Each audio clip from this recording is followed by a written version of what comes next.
Hello, people, and welcome to Asian Cup 2024.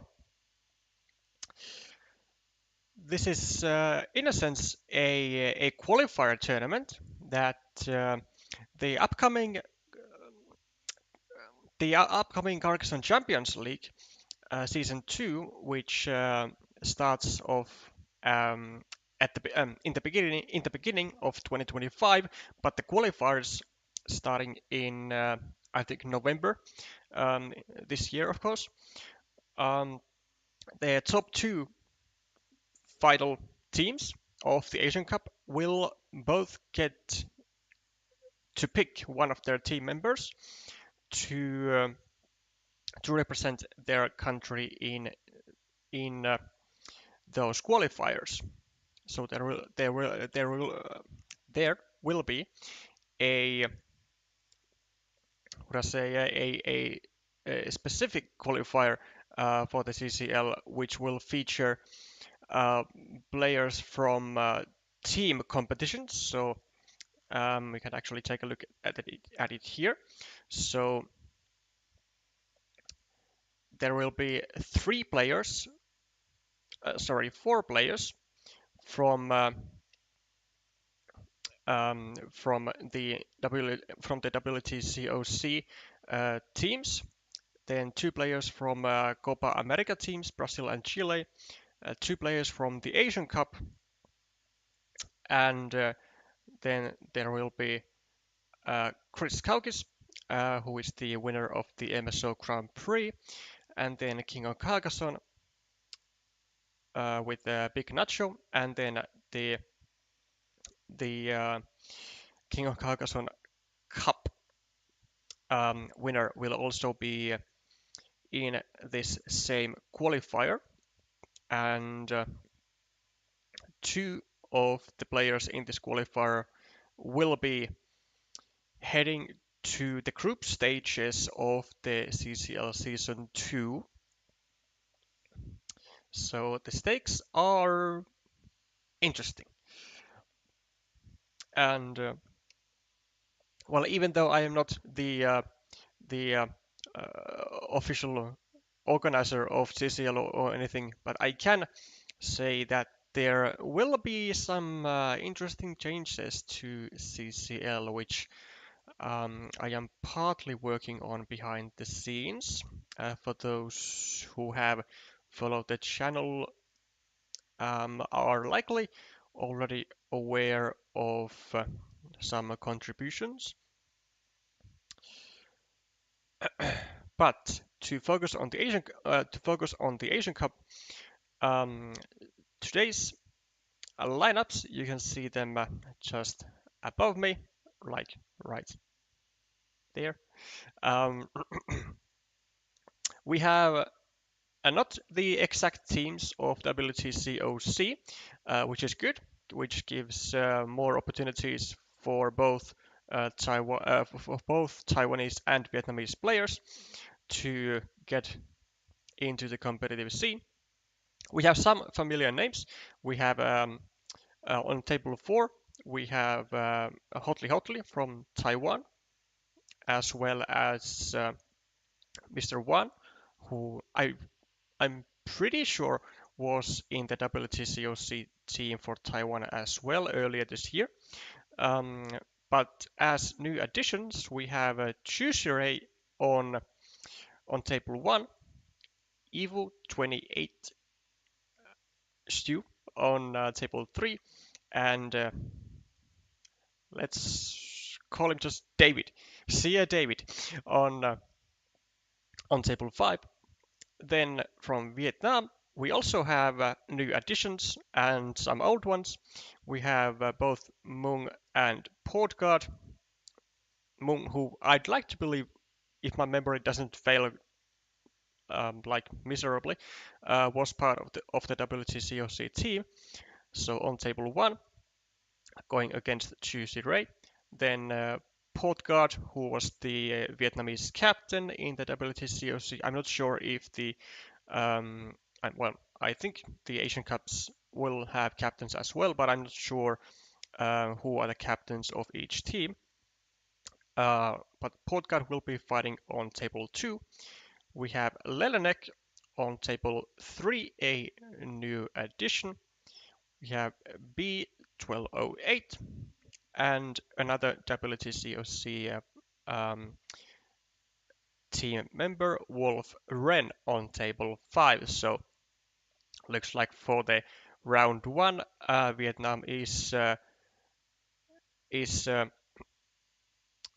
trusting their um, more or less more experienced players.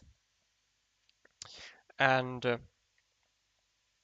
if you would like to see a specific matchup, then do let me know in the chat. But otherwise, let's have a look at a collision of the newcomers. So let's take a look at Lelenek and Ivu first,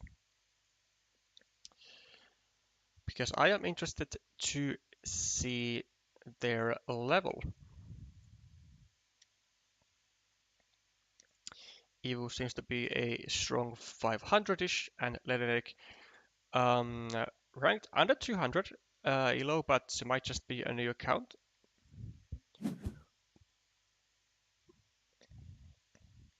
Nevertheless, it's nice to see Vietnam giving opportunities to newer players.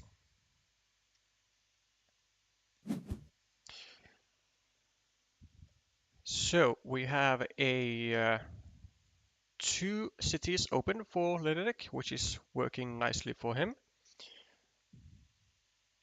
Then we have a road going on for Ivo, not much else. And a sort of a tricky tile for Lederek. I believe I would go over here myself to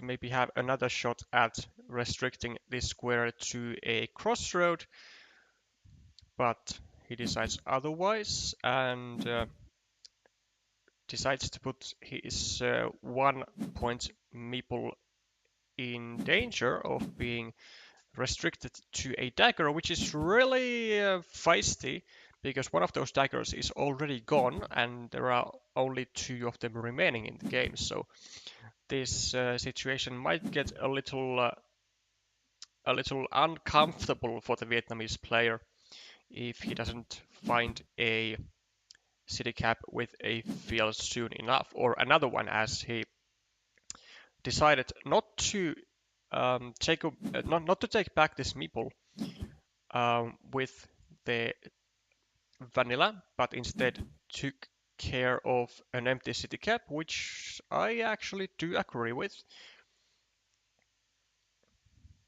Not leaving the empty city cap for his opponent is a good move always, especially at the start of the game when there are still so many tiles that you can use to your own advantage.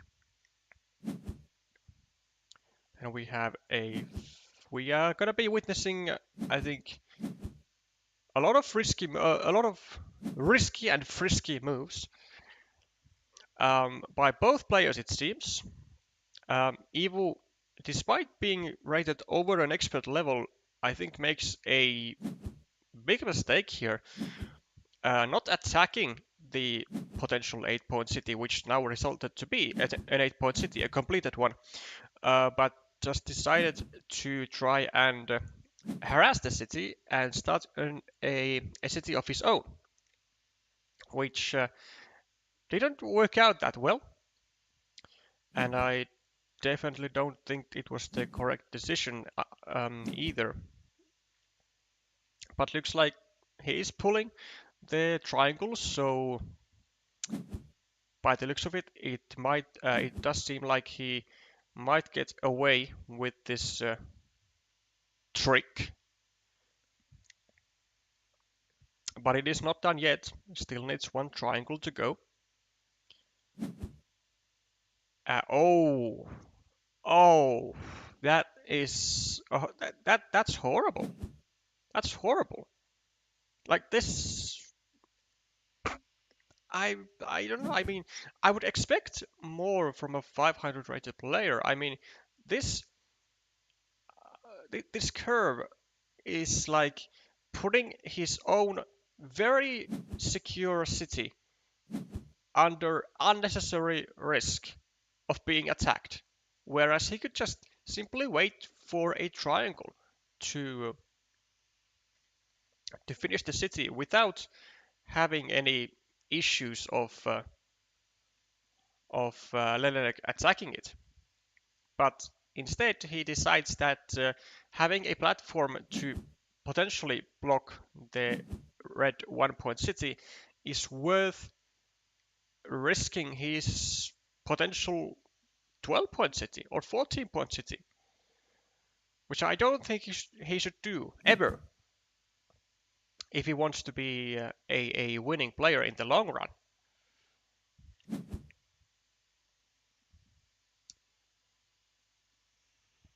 Fortunately for him, Lelenek does seem to be indeed a little inexperienced, and instead of attacking the very much dangerous city, decides to just connect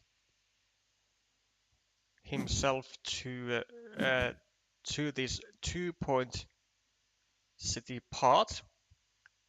Will we see the attack now when there is another opportunity? Yes, we will. Good stuff. Okay, doesn't hesitate to use the final meeple, which I think is correct. Even though they now stand without any meeples, it was definitely a move that the Vietnamese player had to make, as this city was way too dangerous to be left alone.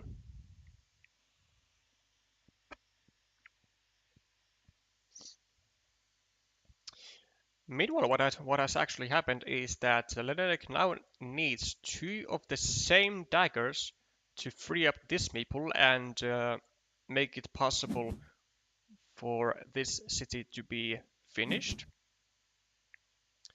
And we are seeing how Leneric does not really Leneric is not interested in saving either of the features, actually, that it seems. Which I think he should be doing at least a semi block, but seems to be more interested in just adding single points to his monastery. But like the priorities of Lenerek are like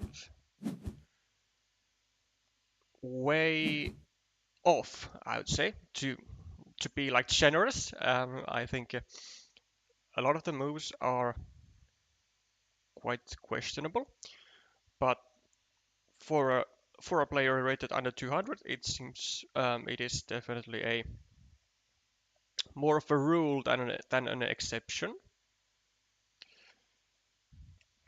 However, now that he has a meeple back in hand, I think he should be very much interested in creating platforms to attack this city here. So like now, could I do actually? Yeah, I don't think this is the right decision, although it looks tempting.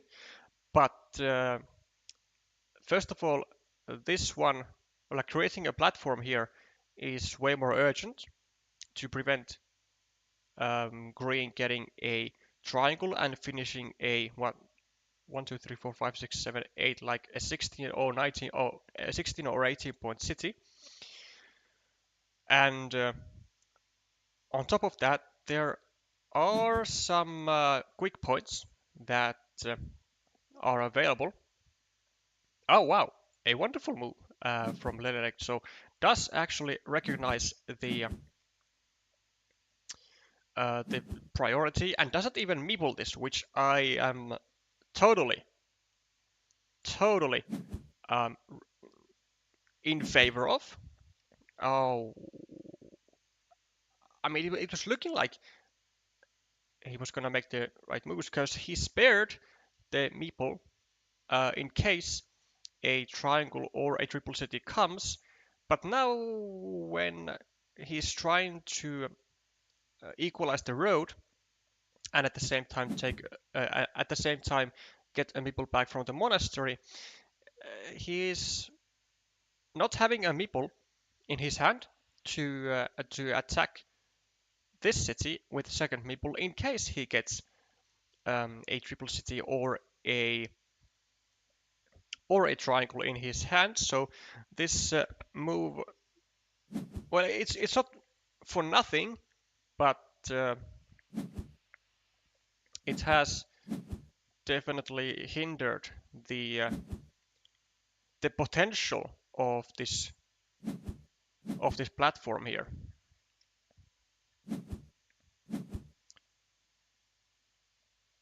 And with the straight road that Evo places, there are now more risks, and the risks are that Evo is threatening to block this square, which actually well, it's not that bad,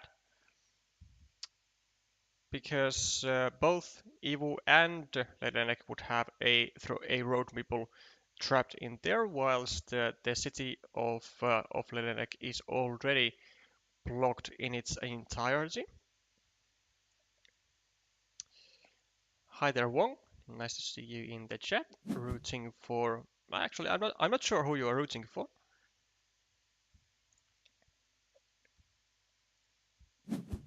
If someone does have a favorite in this match, do let me know. Okay, Evo finally gets a connection tile, and Ledenek must be feeling the pain that he has more or less allowed this situation to happen, but that pain is relieved for a bit as Ledenek gets completely free 6 points. There's also a 9-point field unclaimed, which works in favor of Evo now, because Evo is the one with 2 meeples, whereas Ledenek only has 1 meeple extra.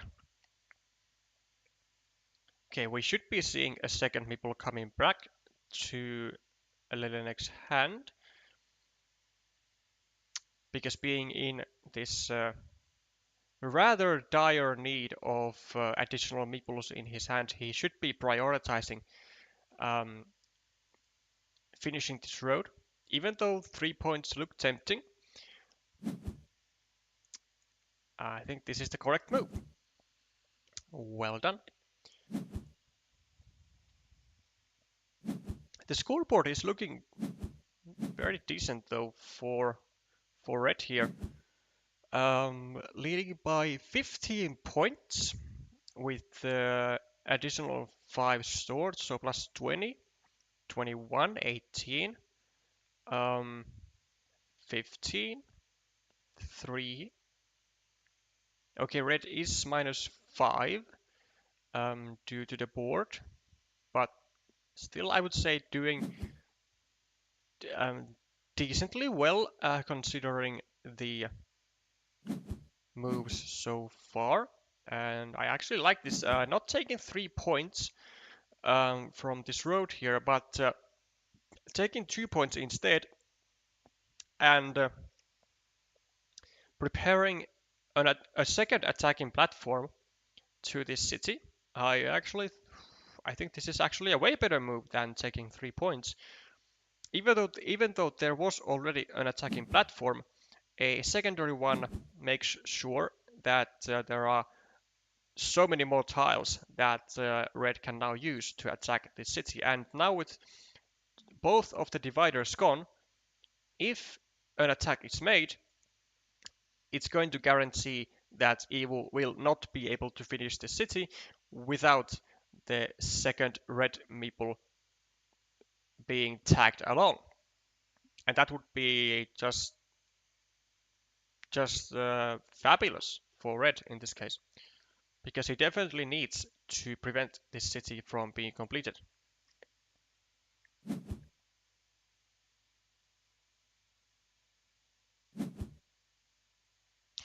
Also, I have completely ignored the fact that this 12-point field is not Evo's, because both players actually have a meeple in there, so this might potentially mean that players are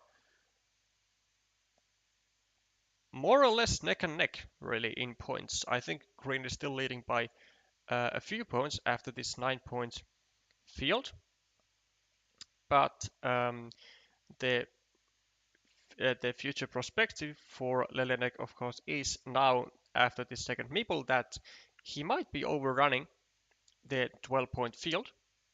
If there are tiles, let me check. 1, 2, 3, 4. There is one field triangle. No, there's not. No dividers. 1, 2, 3.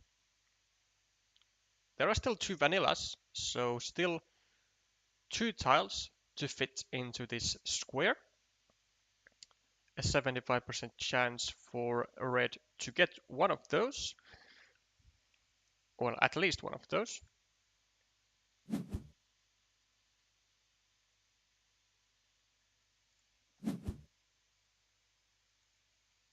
Whilst we see Evo not getting any city caps for a long time here. Like, this city has been sitting here for so long, and well, finally Evo gets the city cap and should definitely be going on his way of finishing the city as he does.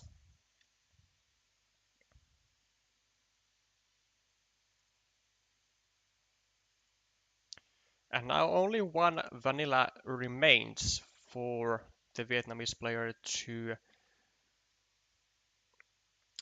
join with a second meeple to this now 15-point field. Well, there's not. I was gonna say maybe a possible risk could be going over here and trying to overrun this city, but there are no more triple cities with a road because all of them are gone. So I think this tile should be used just for quick points.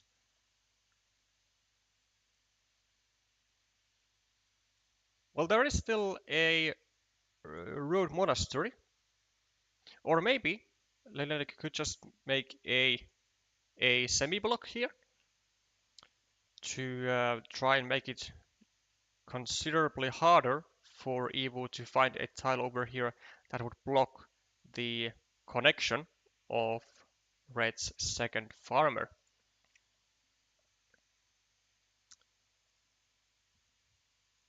+1 for green, +10, +13, +16, 19, 18, 13, 10.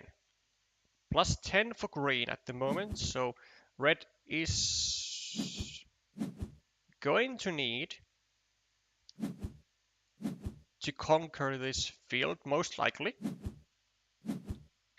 These 3 points he got are not going to help that much because green is still 7 points ahead.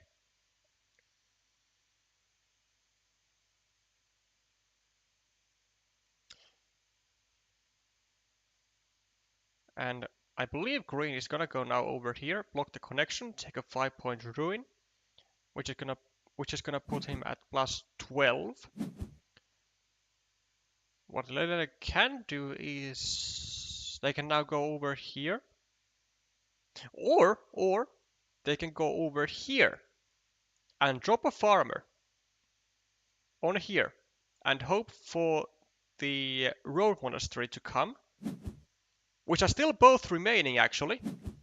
No, only one is remaining, but the road monastery goes to Evo and he will most certainly place it over here because there's the possibility that Evo gets the final vanilla as well, and actually completes the connection of this farmer to this 15-point field, and that would be like the final nail in the coffin of red. Not to mention that green is already plus 6 points ahead. This would place him at plus 15 points ahead. Sorry, plus 14 points ahead. And it's just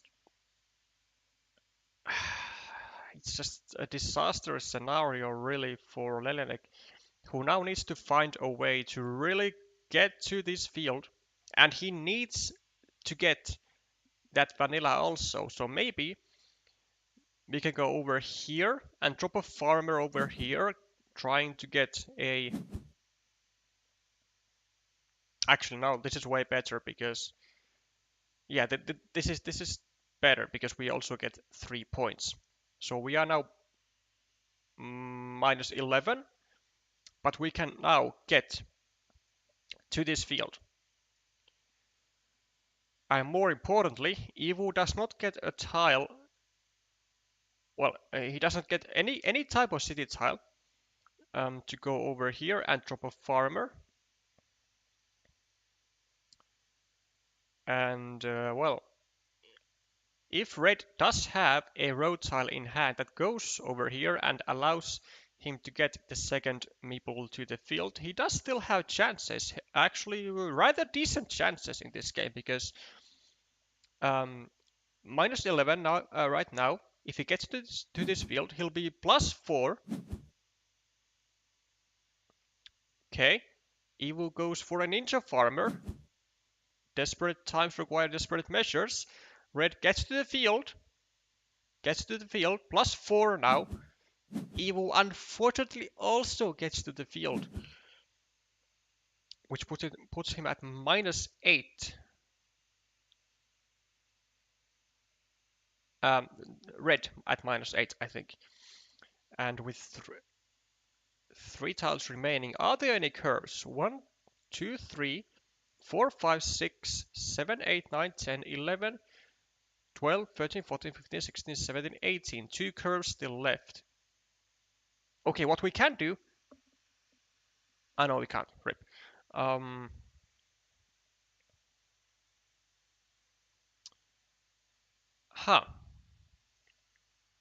Well, I mean, we could do this, but it doesn't really give us anything, because we need more points, and just equalizing the field is not going to be enough.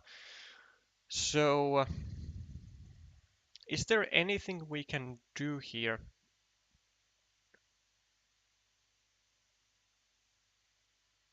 Well, I mean, we can take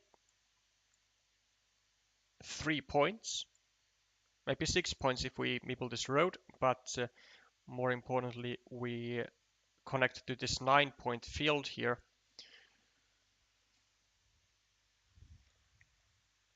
Are there any crossroads? Well, we can do this also, expand our 3-point field to a 6-point field.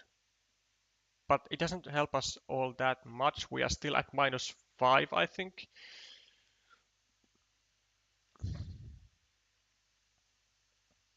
Ah, and Evo does get the curve. And this is definitely gonna be it. There is no way we can now stack enough points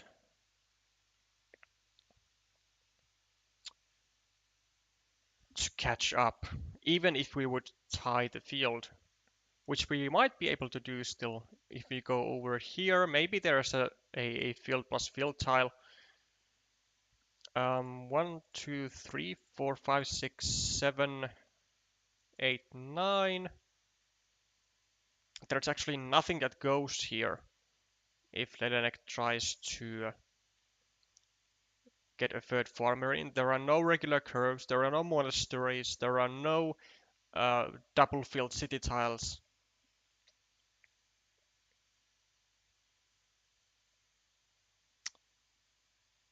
So the question is, what are the remaining tiles? Well, there was one curve remaining, so what type of curve is it?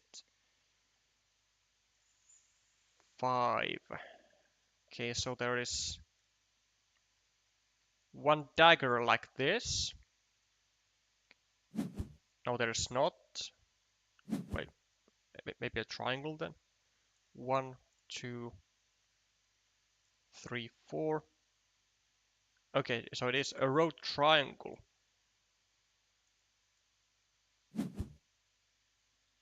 Which will get us 5 points, but well, 5 points here or 5 points here doesn't matter.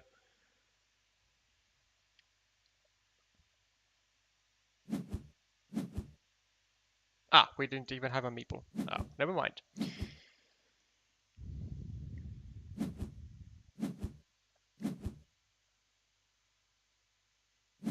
Props to Red actually for not trying to go for the field anymore. Maybe recognizing that there weren't any tiles that would allow him to connect. But in any case, he did save himself points by not doing this action.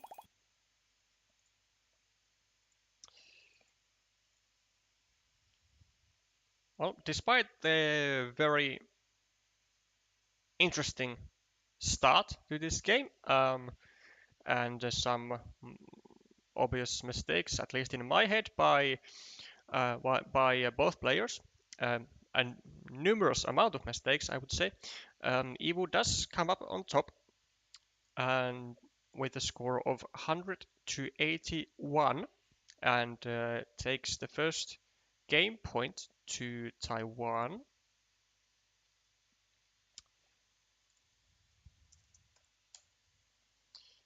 So let us have a look at how the other games are doing. Portcard has lost to Mr. 1. Thank you for confirming that.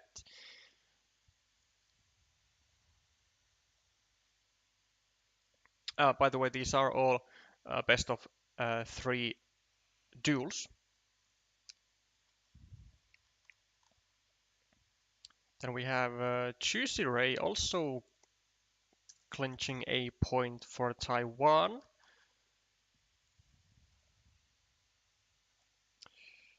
And Hotly, who I believe he should be a massive favorite in his duel against B, also gets a point. And finally, the final player of Taiwan, who is also rated a bit less than 500, has defeated Wolf Ren in their first game. So not much there for Taiwan. Not much there for Vietnam for any of the first games. Let's actually see how Wolf Ren is doing in his second game.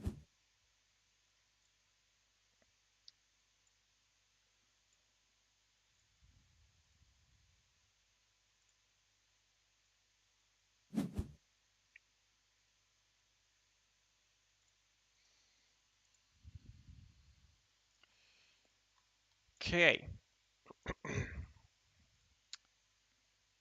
So the Taiwanese player is in a 9-point lead, whilst Wolf does have some nice features going for himself. He has a rather long 5-point road, and as well, he's not just now going to be able to finish a city.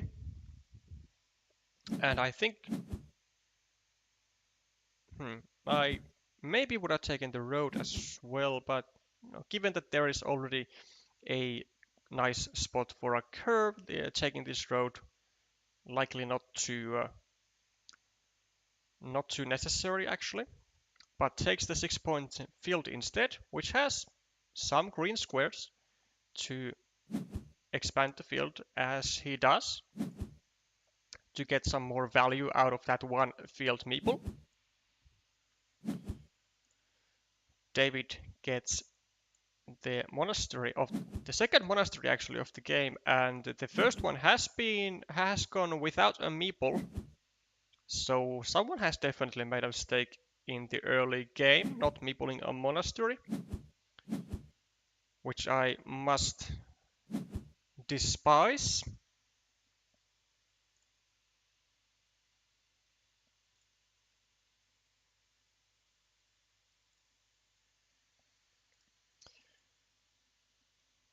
Wolf also not taking any chances here, just immediately finishing his city at the top and opens up a new one.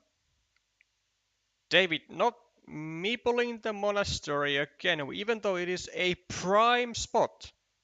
A prime spot controlling this road and having another monastery spot right next to it. This is horrifying. This is losing points like a prime example of how to lose points. Also, I think a bit hasty here with finishing the road and wrong rotation. First of all, gives out a road end possibly to Wolf, who in some scenarios could be getting like two straight roads here, and then a curve, and then finish his road easily. But also there was a 4-point road up for grabs, which he could have taken, and at the same time limit the size of the field. Although maybe limiting the size of the field is not too important any longer, as this field is already worth 9 points, potentially 12 in the future if the final regular monastery finds itself the spot over here.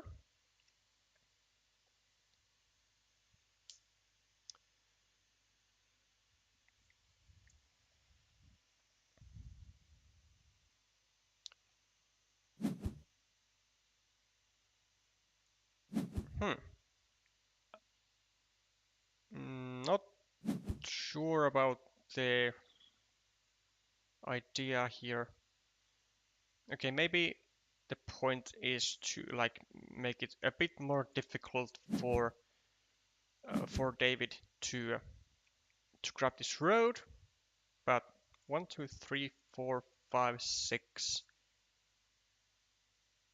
Okay, well maybe I understand this move a bit better now because only 2 crossroads remain, and there are useful spots for other road ends elsewhere than using one to finish the road. But anyways, a 4th monastery, I assume, for David here with a wonderful spot of 7 points. Might be actually a bit difficult to complete though, or uncomfortable, because now stacking the monasteries here is not really an option anymore, given that there are only 2 remaining and there is already a spot for a regular monastery next to his previous one.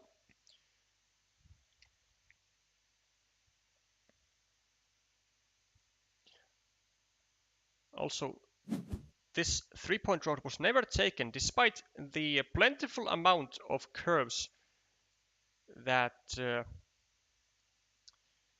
were drawn whilst this was still live. So a lot of missed points here. Wolf has the opportunity to restrict this square to a triple city with a field which no longer exists.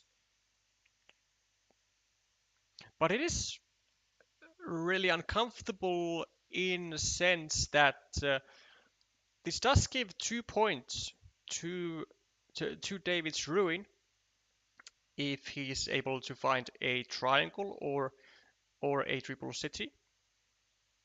So even though this square is now blocked, it does increase the value of this ruin, which is now at 7 points already. So already a quite justified use for that meeple.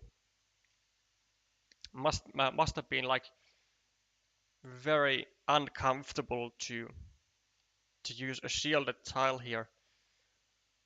But given that there was still there were still 2 extenders remaining, sometimes it's better to not take any risks, but to block the spots as soon as possible, even though even if it would mean a loss of few points.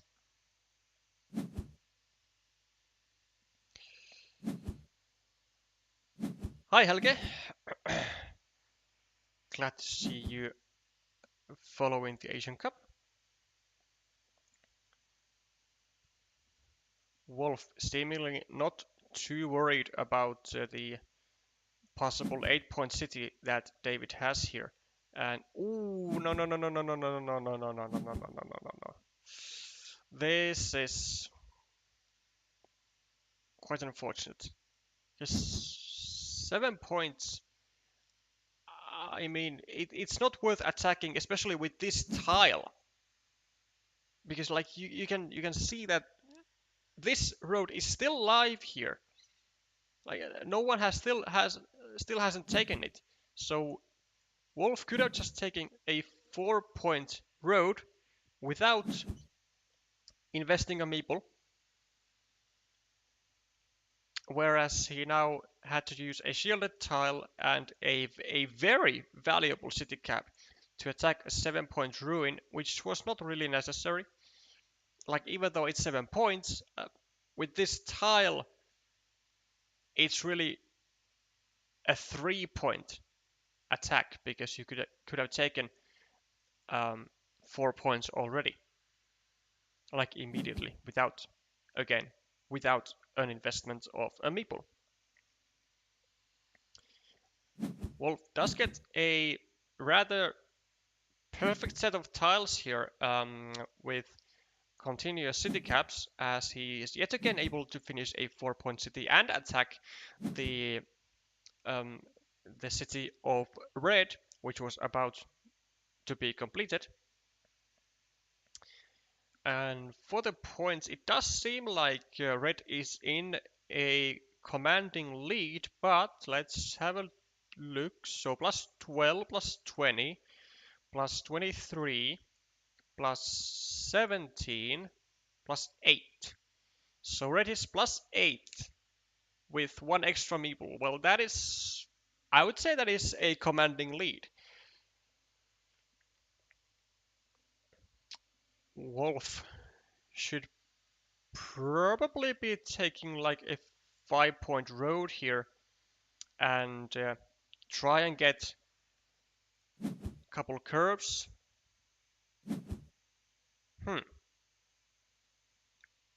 Instead, he prepares for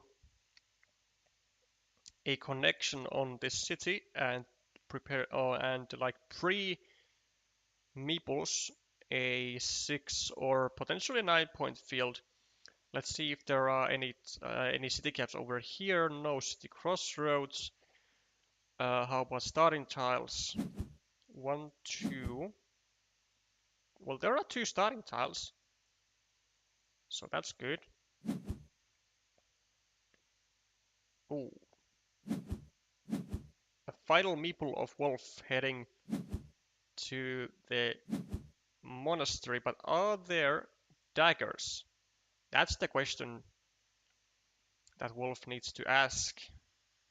And I believe the answer is actually yes. Actually, there are 2 remaining. And he gets one immediately. This is massive for Wolf, as he was able to make perfect use out of the final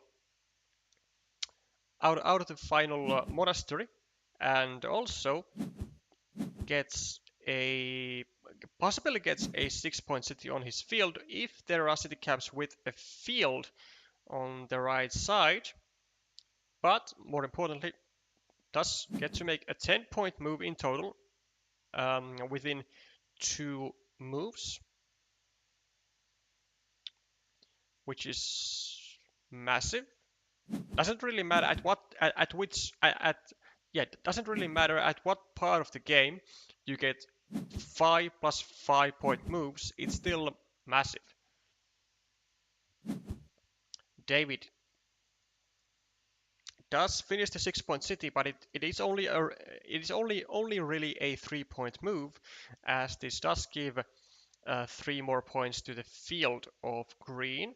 But with the point lead that David has, I believe that should be enough, especially given his meeple advantage here, which he has not given up at any point. Plus 23, these are equal. Plus 26, 29, 23, 20, 16, still plus 4 for David, and this looks like kinda impossible to lose. Plus 10.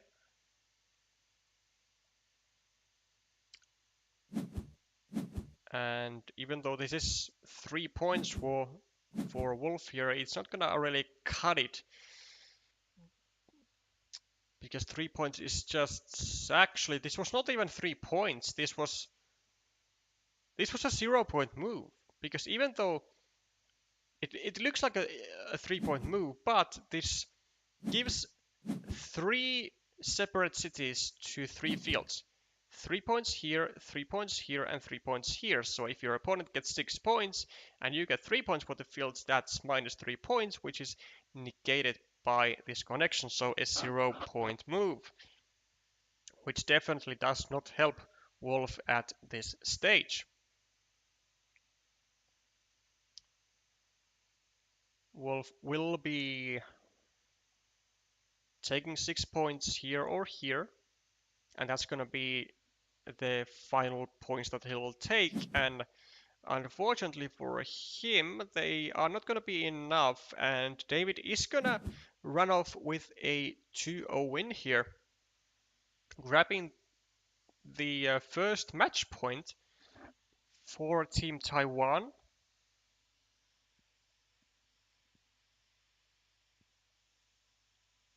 With a rather interesting performance.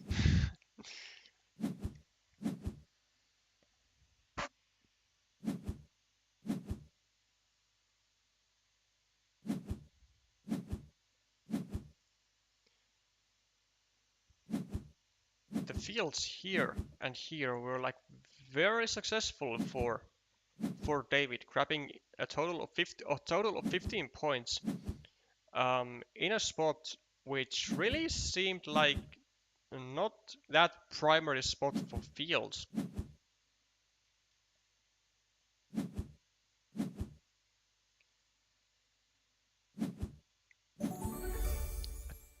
(122 to 110) is the score in favor of David, and that is a 2-0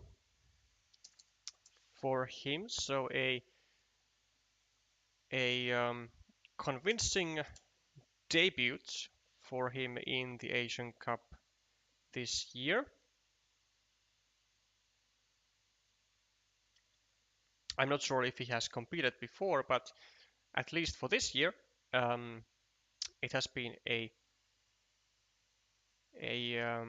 convincing debut.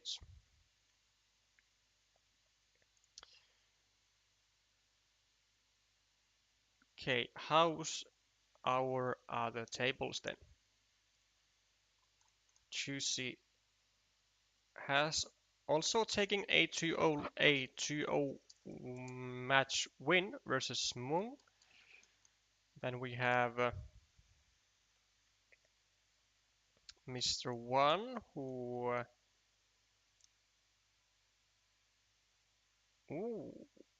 who has lost his second match against Portgard, um, with the tiebreaker being the first player rule. So Portgard getting the first game point for Vietnam. How about Lelenek? Has he been able to make any progress on Evu?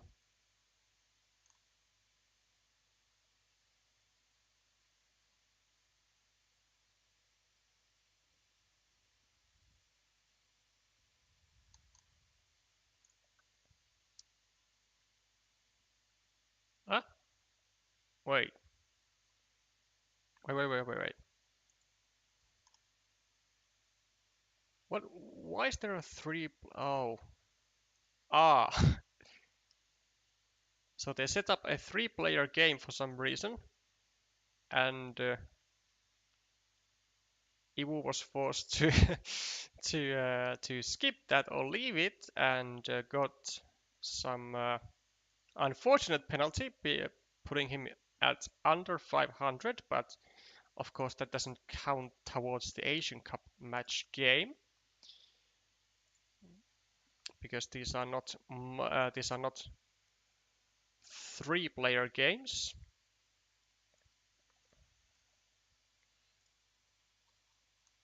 And Hotly, less surprisingly, has taken a match point for Taiwan as well. So this is the current score.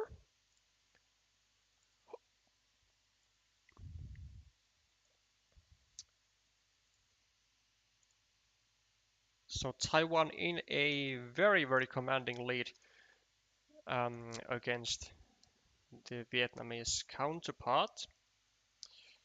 Let's see if we can catch a glimpse of the final game between Portgard and Mr. One. See if Vietnam can get a consolation point, which will work as a tiebreaker point, I believe. I'm actually not sure about. I'm not 100% sure of the tiebreakers in the Asian Cup, but surely there are some in place. Okay, a Portgard does prevent a ninja farmer of Mr. One, who has actually placed a ninja farmer super early on with like 30 tiles remaining. I don't know why, but the risk has not paid off.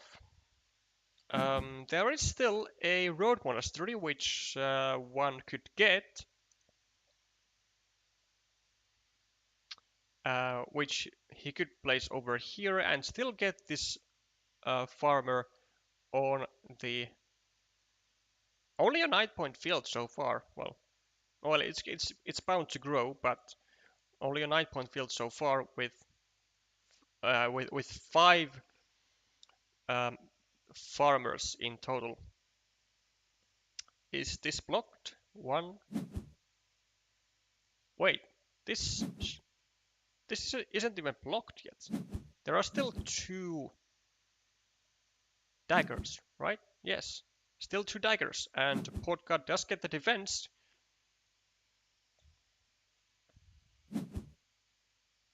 Looking actually, actually, I'm not sure which one is winning at the moment, given that one is now able to finish the city over here and has a nice ruin. I think Portgard with the um, with the some sort of small meeple advantage right now, and well, aided by this dagger right now, is certainly now in the lead with 13 points, 14-15, 18-17 in a 10-point lead. And if Portgard is able to block this square here, which doesn't seem like he is, because one makes a fantastic move actually. Well, first of all, he threatens this square to be restricted to a dagger or to something else, but more importantly, one makes a fantastic move as he manages to make it more unlikely for Portgard to find a proper tile to prevent the road monastery from getting this guy to the field. Now he will need 1, 2, 3, 4, 5, 6, one of the two remaining crossroads, or the one remaining triple city with a road. Okay. Well, just as I was about to say, so Portgard will go here in some way. Maybe here with a farmer, I think would be the best. Also could go just here and just take 3 points. Both are certainly viable, but if he goes here, a farmer is a must. Like he does. That is great stuff here, because had he not gone with a farmer, then one could potentially grab like a curve and another curve and a straight road and bring this meeple from all the way over here to the main field, which is now worth 15 points, and it's gonna be more. So this farm is gonna be super essential for either player to get. Portgard gets the final remaining dagger and will get his meeple back as well.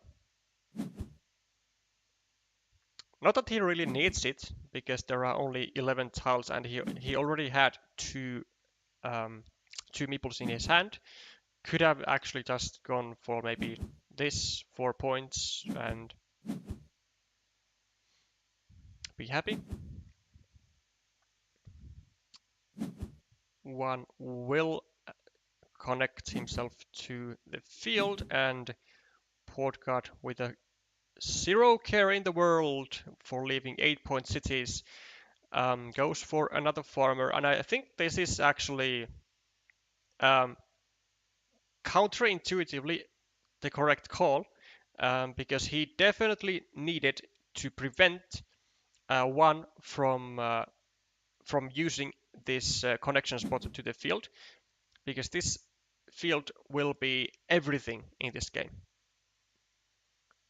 It will be the only possible way that one could win this, and if this fourth meeple of Portgard is connected, there will be no way for one to win this game anymore.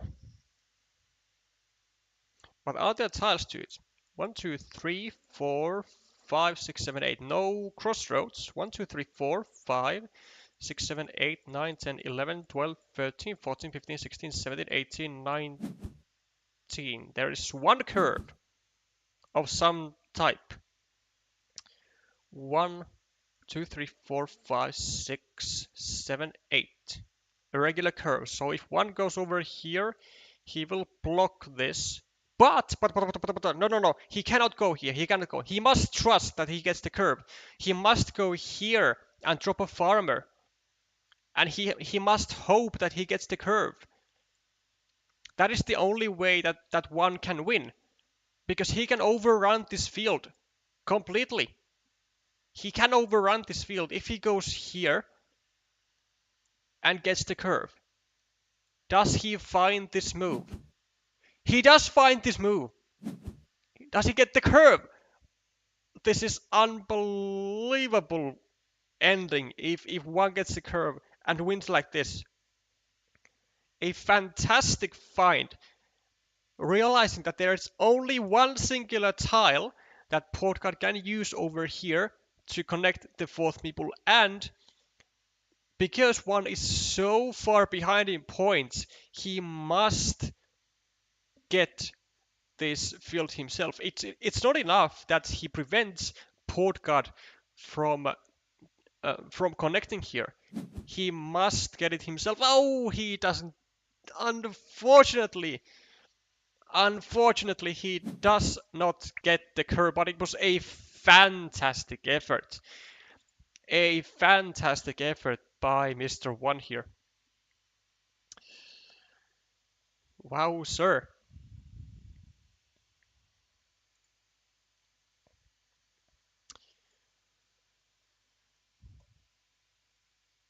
Does make the final precise move, and knowing that there is that one remaining regular curve does still block Portcard from getting the majority on this field, but like I said earlier, it is now not enough anymore.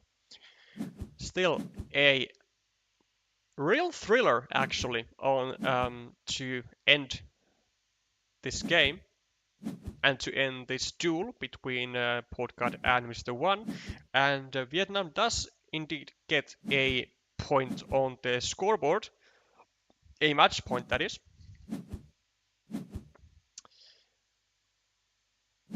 with a very nice field play by Portcard as he manages to tie the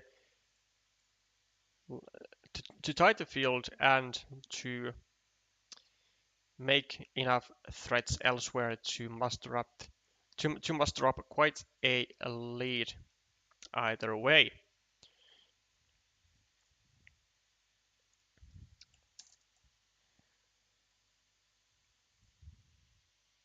And unfortunately, Lelelek has lost by a tiebreaker. Oh wow! Let me check that.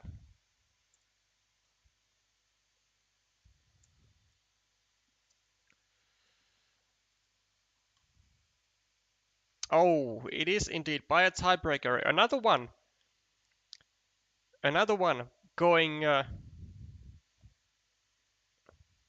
Taiwan's way this time, and that is going to be another match point for Taiwan, and that'll put the final score of this match between Taiwan and Vietnam to 4-1,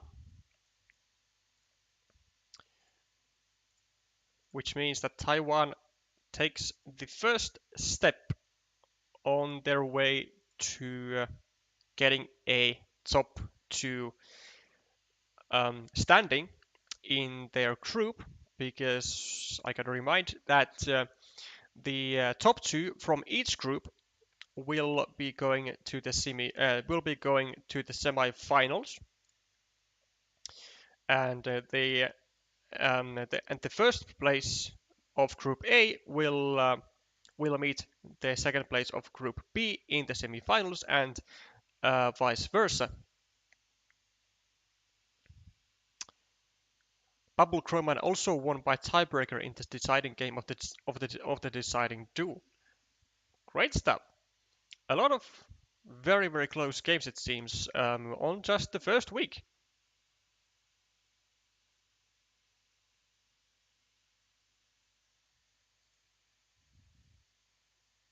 Bubble Crowman, I assume, is, yeah, a Malaysian player. Okay, gotcha. Whilst we are here, we can take a look at the groups for those of you who are interested. So, in Group A, we have actually a huge rivalry between China and Japan, who are not so coincidentally, I would say, the only ones who have ever won the World Team Carcassonne Online Championships. Japan 4 times and China 1 time. So it'll be very, very interesting to see which one of these will will do better in in their own group. I would dare to say that China and Japan will be the top two of this group, but I'm not gonna jinx anything just yet.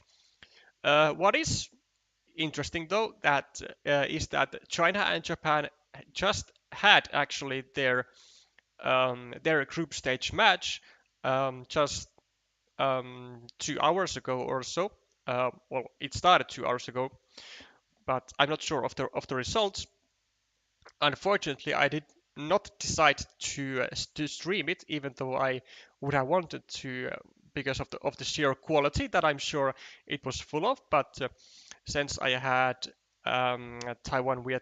since I had Taiwan and Vietnam match scheduled for multiple days already, I decided that I'm not going to overlap the matches. I'm just going to stream the complete Taiwan Vietnam.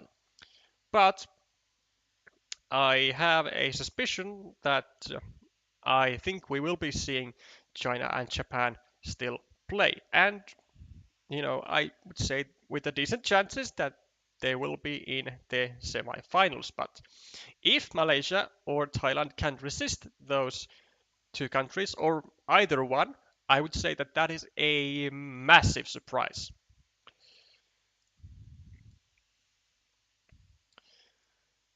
For Group B, the Australia, I'm pretty sure a newcomer team who who I don't think has ever had a team in competitive Carcassonne any in any like more international league or or, or a regional league, except for maybe Australia's own championships or something.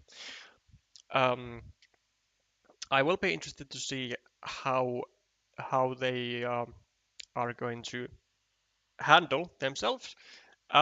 Well, this first round that did not really go all that well for Australia, as they got absolutely demolished by Hong Kong, with 10-0 in games and 5-0 in duels, of course. So um, Hong Kong and Taiwan, I would say, are the definite two favorites from Group B. Um, Also, less coincidentally, Hong Kong and Taiwan were um, um, did did manage to perform quite well in the WTCOC a few months back. Taiwan going, I think, top eight. I think top 8 or top 16.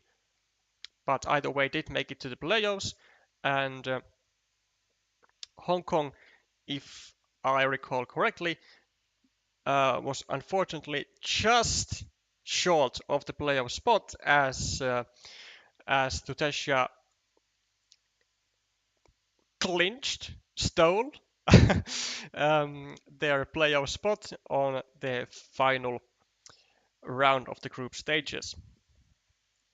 But Hong Kong and Taiwan certainly the two favorites here. Hong Kong now winning their first round 10-0 in games, and Taiwan with 10 to 2. Oh, sorry, 11. No. Sorry. Um, Taiwan winning now 9-2 in games, and so a strong start for both teams, and I fully expect that pace to continue. Certainly, we will try to stream the clash of these two teams between Hong Kong and Taiwan if we can. But I feel like I'm repeating myself, but I feel like we do have a good chance of seeing these two teams in the semis as well.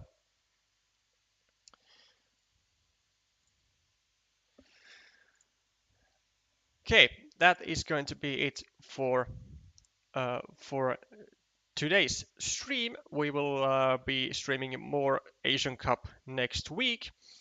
I'm hoping that all of the teams don't schedule their matches like on the same day or at least so close to each other, so we can stream more of them. But I really have no jurisdiction over them, sadly. But I hope you guys enjoyed it, and I wish you great rest of the day. Bye for now.